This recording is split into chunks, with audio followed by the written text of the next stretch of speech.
ভাই আমি একটা কথা বলেছি, কথাটা ভাইরাল হয়েছে অনেক। মানুষ মানুষের অবস্থানকেই ভালোবাসে, মানুষ কখনোই মানুষের অন্তঃসত্ত্বাকে ভালোবাসে না। অবস্থান আপনার ভালো, আপনার পিছনে মানুষের অভাব থাকবে না। আজকে আপনার ক্ষমতা আছে, পাওয়ার আছে, খ্যাতি আছে, ইত্যাদি আছে, মানুষ দেখবেন পিছনে ঘুরঘুর করছে, ঘুরঘুর করছে, এবং এরা কিন্তু সবাই সবার স্বার্থেই ঘুরঘুর করছে। এর বাইরে আল্লাহ পাক কিছু মানুষের মনে আল্লাহর পক্ষ থেকে মহব্বত দেন, এটা আলাদা বিষয়। আপনি মানুষকে সন্তুষ্ট করতে পারবেন না। পরিবার, বাবা মা, ছেলে মেয়ে, বউ বাচ্চা, কাউকে সন্তুষ্ট করতে পারবেন না। 100% আপনি কাউকে সন্তুষ্ট করতে পারবেন না। সারা জীবন করে যাবেন, আপনার বিরুদ্ধে অভিযোগ থেকেই যাবে। শুধু আল্লাহ রাব্বুল আলামিন অপেক্ষা করে বসে আছেন, আপনি কখন তওবা করে তার দিকে ফিরে আসবেন। দেন আল্লাহ পাক আপনাকে মাফ করে দিবেন ইনশাআল্লাহ।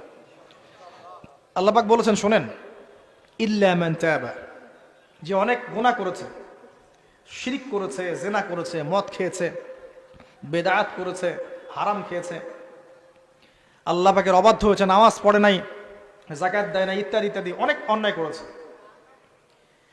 একদিন তওবা করে ফিরে এসেছে। আল্লাহ পাক বলছেন ইল্লা মান তাবা, যে ব্যক্তি তওবা করে ফিরে আসলো, ওয়া আমানা, এবং ঈমান নিয়ে আসলো, ওয়া আমিলা আমালান সালিহান, এবং এখন থেকে সতামল করা শুরু করলো, হোক সে নারী বা পুরুষ, যে কেউ, যে কোনো বয়সের, যে কোনো বর্ণের, যে কোনো ভাষার, যে কোনো দেশের, এগুলো কিচ্ছু যায় আসে না আল্লাহ পাকের। ইন্নাল্লাহা লা ইয়ানজুরু ইলা আজসামিকুম ওয়ালা ইলা সুওয়ারিকুম ওয়ালাকিন ইয়ানজুরু ইলা কুলুবিকুম ওয়া আমালিকুম।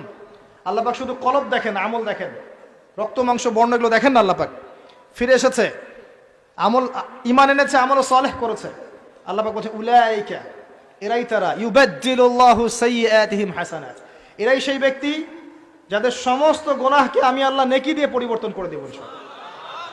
আল্লাহ অপেক্ষা করছেন আপনার জন্য। আপনার কাছে আসার গল্পটা হোক আল্লাহর কাছে আসার গল্প। এই জেনার কাছে আসার গল্প দিয়ে কোনো লাভ নাই। আল্লাহ পাক যেটা বলেছেন, লা তাকরাবুজ জিনা, জিনার কাছেও যেও না। আপনি দেখবেন এখন বলা হচ্ছে জেনাটাই হচ্ছে কাছে আসার গল্প।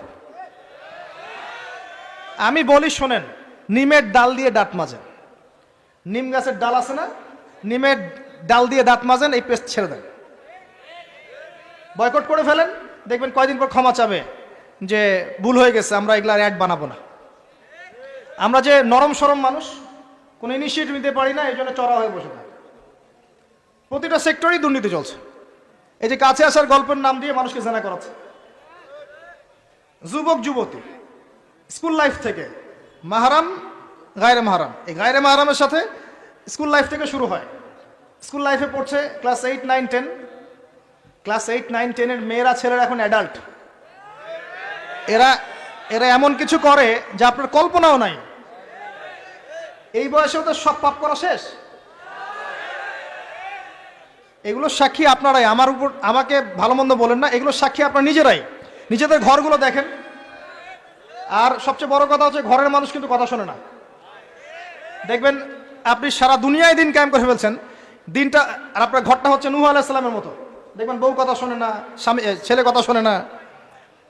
এটাই বাস্তবতা। কিন্তু নূহ আলাইহিস সালামের ঘটনা মনে নাই? 950 বছর দাওয়াত দিয়েছেন, শেষে গিয়ে বলছেন রব্বি আন্নী মাগলুবুন ফান্তাসির, আল্লাহ আমি পরাজিত হয়ে গেছি, আমাকে সাহায্য করো, আমি আর পারছি না। আল্লাহ পাক আযাব নাজিল করে দিলেন, তিনি পার হয়ে গেলেন না। ছেলে পার হয় না, ছেলে বলে আমি পাহাড়ে উঠে যাব, পাহাড় আমাকে সেভ করবে। নূহ আলাইহিস সালাম বলছেন আজকে কেউ সেভ করতে পারবে না আল্লাহর আযাব থেকে। একটু পরে একটা ঢেউ এসে বাপ বেটার মাঝখানে পার্থক্য করে দিল, ছেলে ডুবে মরে গেল, তার স্ত্রী পর্যন্ত ঈমান নিয়ে আসলো না। আল্লাহর কাছে হাত তুলে দোয়া করছেন, আল্লাহ আমার ছেলে, আমার আহাল, আমার পরিবার। আল্লাহ ধমক দিয়ে বলছেন যে লাইসা মিন আহলিক, সে তোমার পরিবারের কেউ না। দেখবেন আপনি মাশাআল্লাহ দিনদার, আপনার ভিতরে ইসলাম এস্টাবলিশ করা ডিফিকাল্ট। কারণ মানুষ এখন খুব ব্যক্তি সচেতন, নিজের মনে যা চাবে সেটাই করবে। আর আনুগত্যকে তারা দাসত্ব মনে করে। কথা বুঝেন? আনুগত্য করাকে দাসত্ব মনে করে। আমি দাসত্ব করব কেন? আল্লাহ এবং তার রাসূল এবং স্বামী, পরিবার, কর্তাদের আনুগত্যটাকে তারা দাসত্ব মনে করে। অতএব সুখে থাকার মূল মন্ত্র এটাই আপনার, যার যার হক তাকে তাকে দিয়ে দেন, নিজের হক আল্লাহর কাছে চেয়ে নেন, আপনি সুখে থাকবেন ইনশাআল্লাহ। আল্লাহর জন্য বাঁচেন, আল্লাহর জন্য খান, আল্লাহর জন্য পড়েন, আল্লাহর জন্য দিন কায়েম করেন, আল্লাহর জন্য আপনি ইবাদত করেন, আল্লাহর জন্য মারা যান, ইনশাআল্লাহ আল্লাহ আপনাকে জান্নাত দিবেন। আর আল্লাহর কাছে আমরা সবাই একা একা ফিরে যাবো, ইন্না লিল্লাহি ওয়া ইন্না ইলাইহি রাজিউন, একা একা। একজন একজন করে হিসাব নেবেন আল্লাহ পাক। তখন আমার সাথে কেউ থাকবে? আপনার সাথে কেউ থাকবে? ইন্তেকালের পরে 40টা দিন অপেক্ষা করেন না, মানুষ মনে রাখে? রাখবে না, কাউকে রাখবে না। এটাই দুনিয়ার বাস্তবতা। দুনিয়া বড় নিষ্ঠুর। আর এগুলোর বাস্তবতা আপনারা যত দিন যাবে তত দেখবেন, উপলব্ধি করবেন। একদম কাঠামো ভেঙে যাবে, ফ্রি মিক্সিং দিয়ে, হারাম রিজিক দিয়ে, আপনার এই যে অপসংস্কৃতি দিয়ে পরিবারের কাঠামোই ভেঙে যাবে, সমাজের কাঠামো ভেঙে যাবে। মানুষ দেখবেন আত্মহত্যা করে মারা যাবে বেশি বেশি। বাবার খোঁজ নিবে না সন্তান। কিয়ামতের আলামত আছে, আনতালি দালামাতু রাব্বাতুহা, দাসী মনিবকে জন্ম দিবে, মা বাবার সাথে দাস দাসীর মতো আচরণ করা হবে। টাকার জন্য, সম্পদের জন্য মানুষ ভাইকে হত্যা করবে, বোনকে হত্যা করবে, ছেলে বাবাকে হত্যা করবে, মাকে হত্যা করবে। এগুলো সব কিয়ামতের আলামতের হাদিস। এগুলো আপনি বাস্তবতা মিলিয়ে দেখেন, 100% মিলে যাবে। এগুলো চলছে এখন। এই জায়গায় আমি বলবো আত্মকেন্দ্রিক হন। একটা আয়াত শোনাচ্ছি আপনাকে, আমার খুব পছন্দের একটা আয়াত। এবং আল্লামা তাকি উসমানীর নাম শুনেছেন? আমার জানা মতে বিশ্ব বরেণ্য আলেমদের একজন। তিনি একটা গোটা বই লিখেছেন, পুরা বইটাই একটা আয়াতের উপরে। বইটা পড়েন, আপনার কাছে মনে হবে বইটার প্রতিটা কথা আপনার জন্য লেখা হয়েছে। তাসকিয়া, আত্মশুদ্ধি, আত্মশুদ্ধি ও তাসাউফ। ওই বইয়ের প্রথমে টাইটেল, একটা হেডলাইন আয়াত আছে, ইয়া আইয়ুহাল্লাযীনা আমানু, হে মুমিনগণ, আলাইকুম আনফুসাকুম, নিজের নফসের খবর নাও। আগে নিজের নফসের খবর নাও, নিজে ঠিক হও। মান লা ইয়াদুররুকুম মান দাল্লা ইন ইহতাদাইতুম, যারা পথভ্রষ্ট হয়ে যাচ্ছে বা গেছে, এদের পথভ্রষ্টতা তোমাদের কোনো ক্ষতি করবে না যদি তোমরা হেদায়েতের উপর থাকো।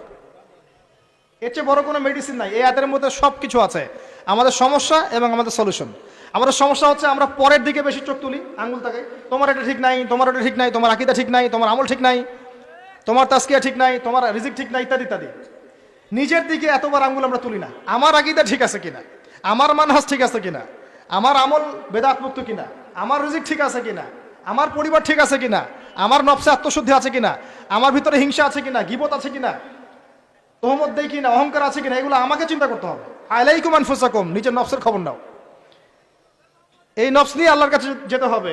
এই একটা আয়াত যদি বুঝে আসে, আপনার প্রবলেম সলভ। এখানে সমস্যা হচ্ছে আমরা আগে মানুষের সংশোধন চাই, কিন্তু আল্লাহ বলছেন আগে নিজেকে সংশোধন করো। নিজে আগে সংশোধিত হও, একটা বাতি থেকে 1000টা বাতি জ্বলবে ইনশাআল্লাহ। আর নিজেকে সংশোধন করতে না পারলে আমি বাতি জ্বালাতে পারবো না। তো ইভেন এখানে বসে আমি যে কথাগুলো বলছি বা বলবো বা বলা হয়, যারা বলে, তারা নিজেরা যদি সেগুলোর উপর আমল না করে, এই কথার কোনো তাসির হবে না আপনার উপরে। আপনি শুনবেন, এক কান দিয়ে ঢুকবে, এক কান দিয়ে বেরো যাবে, বাসায় গিয়ে ঘুমিয়ে যাবেন। এটা বাস্তবতা। রাসূলুল্লাহ, শোনেন, রাসূলুল্লাহ সাল্লাল্লাহু আলাইহি ওয়াসাল্লামের দাওয়াতে এত হিউজ মানুষ ইসলাম কবুল করলো কেন বলেন তো? মূল কারণ কি জানেন? ইসলামের প্রতিটা বিষয়ের উপরে নবী সাল্লাল্লাহু আলাইহি ওয়াসাল্লাম নিজে আগে আমল করে দেখিয়েছে। এই জন্য তার কথার মধ্যে নূর এবং তাসির এবং বারাকা এত বেশি ছিল যে মানুষের কলিজার মধ্যে কথাগুলো আঘাত করেছে, মানুষ পরিবর্তন হয়েছে।